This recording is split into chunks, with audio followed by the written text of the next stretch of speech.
Namun panggilan darurat baru dilakukan pada pukul 6.32 pagi. Halo guys, welcome back to my channel. Gimana kabarnya kalian hari ini? Semoga sehat selalu ya guys. Oke, di video kali ini saya akan membahas tragedi hilangnya pesawat Malaysia yang menghebohkan dunia pada 8 Maret 2014. Pesawat Boeing 777 Malaysia Airlines dengan nomor penerbangan MH370 hilang secara misterius sampai sekarang. Pencarian pesawat MH370 telah menghabiskan biaya yang sangat-sangat fantastis guys, sehingga pencarian diakhiri pada tahun 2017. Oke guys, ini berita yang sangat-sangat menarik untuk kita bahas. Oke, sebelum lanjut videonya jangan lupa di subscribe dan jangan lupa dinyalakan notifikasi loncengnya biar kalian bisa mendapatkan info video terbaru dari saya. Oke guys, langsung aja kita kupas.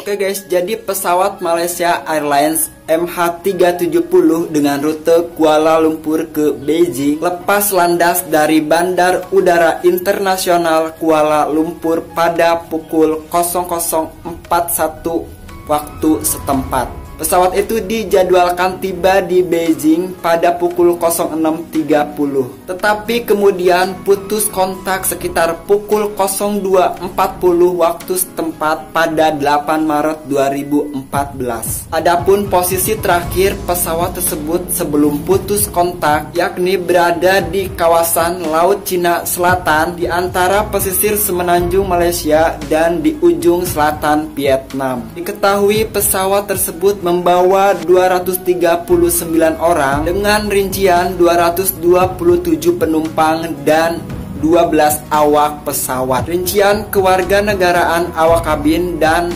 penumpang yang ada di pesawat: dari Cina 153 orang, Malaysia 38 orang, Indonesia 7 orang, India 5 orang, Australia 6 orang, Prancis 4 orang, Amerika Serikat 3 orang, Selandia Baru 2 orang, Ukraina 2 orang, Kanada 2 orang, dan masing-masing 1 penumpang dari Rusia, Italia, Belanda, Taiwan, dan Austria. Oke guys, mohon maaf bila ada yang kurang dari info yang saya sampaikan. Kalau kalian tahu, kalian boleh komen di bawah ya guys. Penerbangan nahas MH370 itu rencananya merupakan penerbangan latihan terakhir bagi pilot berusia 27 tahun itu sebelum mendapatkan sertifikasi, yaitu Farik didampingi oleh pelatihnya, pilot yang bernama Jahari Ahmad Shah yang berusia 53 tahun. Merupakan salah satu kapten senior di Malaysia Airlines guys. Oke guys, kita bahas ke kronologinya.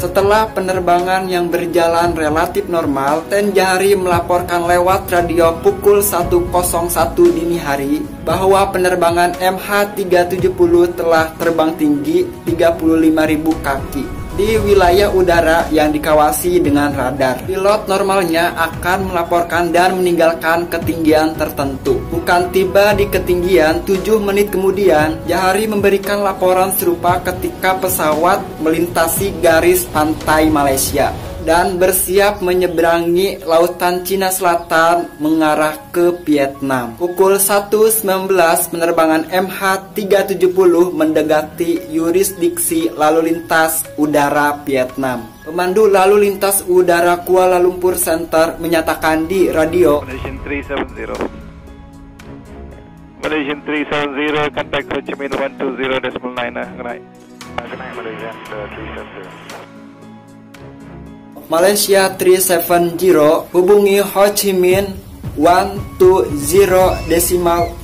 Selamat malam. Pilot Jahari hanya menjawab selamat malam Malaysia 370, namun tidak membacakan frekuensi kembali seperti seharusnya guys. Transmisi masih terdengar normal. Pernyataan itu adalah laporan terakhir yang terdengar dari MH370. Kedua pilot tidak pernah melaporkan ke pemandu lalu lintas udara maupun menjawab komunikasi apapun yang berupaya menghubungi mereka.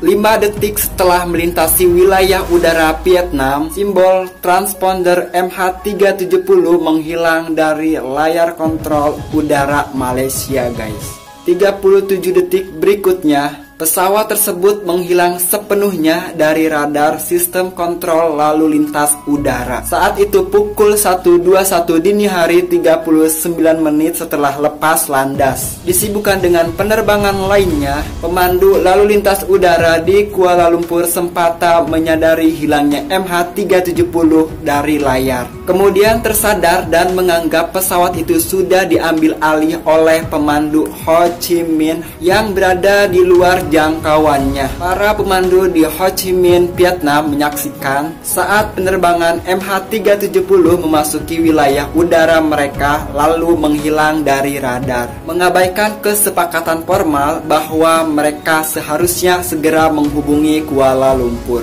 Mereka beberapa kali menghubungi MH370 namun gagal.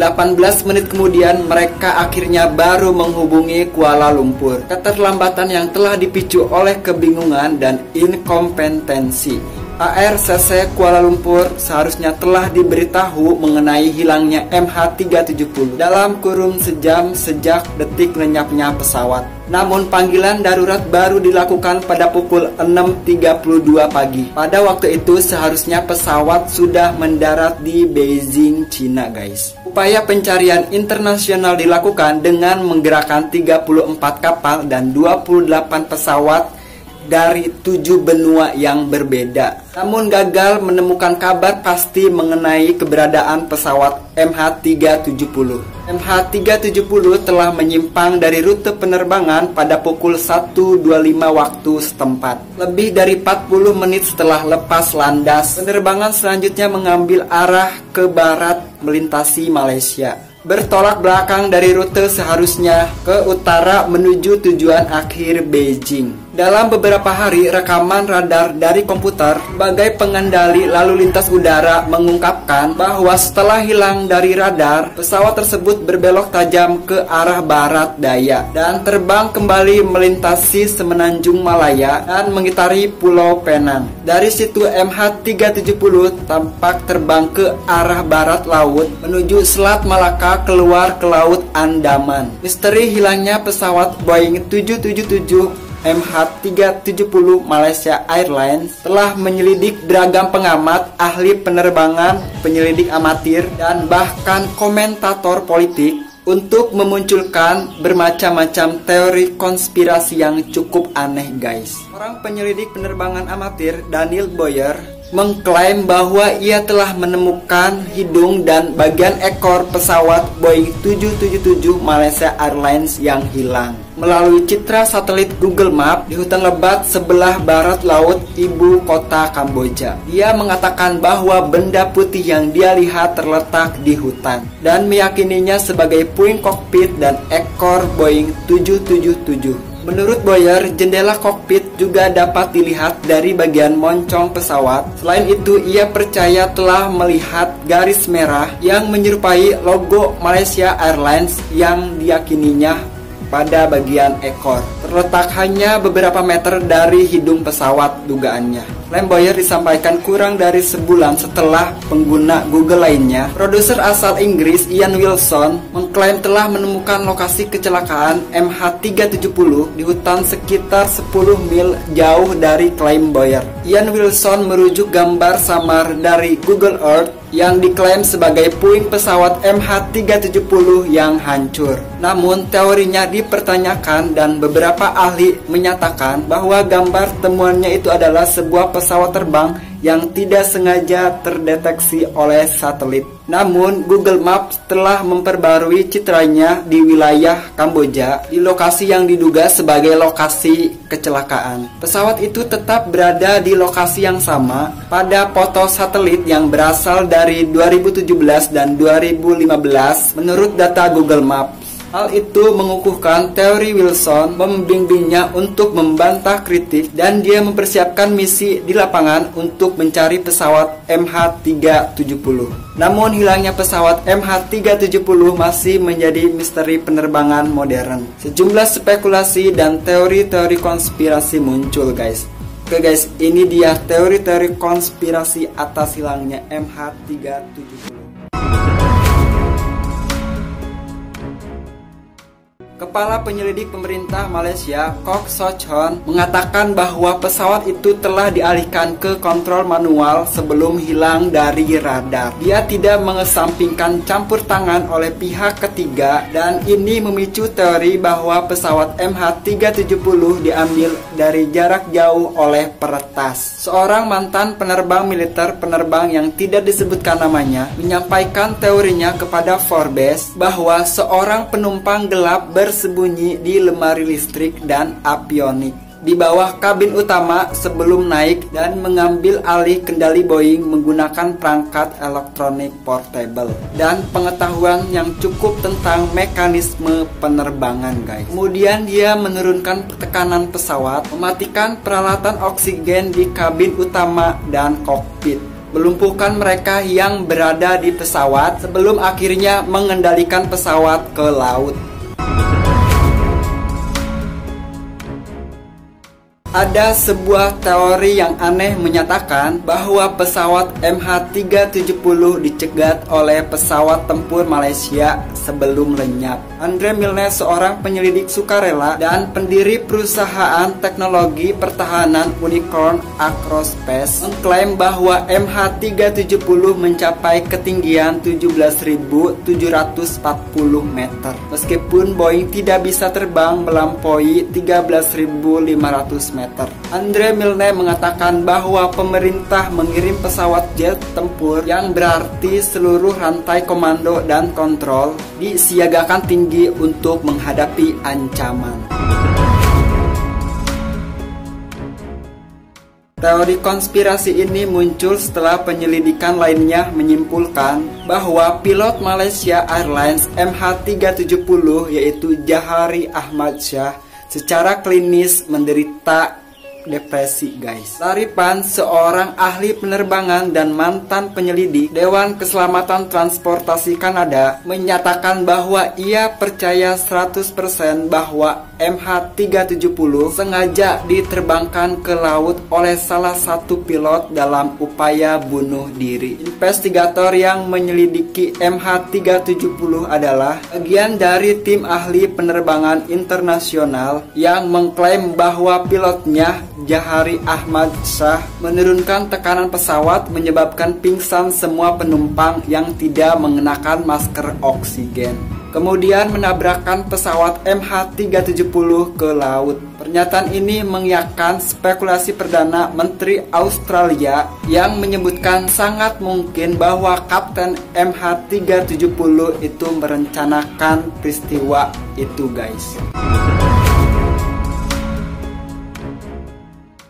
Rush Limbaugh menyebutkan bahwa pesawat MH370 ditembak jatuh oleh negara musuh yang tidak dikenal. Saat itu gelap di malam hari, mereka terbang di atas sekelompok negara yang tidak bersahabat, guys. Dan mereka tidak dapat mengidentifikasi diri mereka, dan mereka tidak teridentifikasi dan tidak ada lampu yang menyala. Sudah ada kegagalan elektronik total, katanya. Orang ahli mengklaim pesawat Malaysia Airlines MH370 dibajak Rusia atas perintah Vladimir Putin dan diam-diam mendarat di Kazakhstan. Wise percaya bahwa para pembajak memasukkan data navigasi pesawat untuk membuatnya tampak seperti pergi ke arah lain, tetapi menerbangkan ke Kosmodrom Baikonur yang disewa Rusia dari Kazakhstan. Namun Wise mengakui di New York Magazine bahwa dia tidak tahu mengapa Vladimir Putin ingin mencuri pesawat penuh orang dan bahwa idenya ini agak gila, guys. Wise juga mencatat ada 3 orang Rusia di dalam pesawat itu. 2 diantaranya adalah pemegang paspor Ukraina. Teori konspirasi ini berdasarkan pemeriksaan bukti-bukti yang mengungkapkan bahwa MH370 membuat 3 putaran setelah panggilan radio terakhir. So, gimana menurut kalian guys? Apakah dari teori-teori konspirasi tersebut masuk akal? Ataukah kalian punya pendapat tentang hilangnya pesawat MH370 ini? Kalian boleh komen di bawah ya guys. Semoga pesawat MH370 apapun keadaannya, dimanapun keberadaannya, semoga ditemukan ya guys. Terima kasih yang sudah nonton sampai akhir. Mohon maaf bila ada salah kata atau informasi yang saya sampaikan. Jangan lupa untuk di like, comment, share, dan subscribe video saya di bawah ini. Saya Muslihat Memus. Thanks for watching.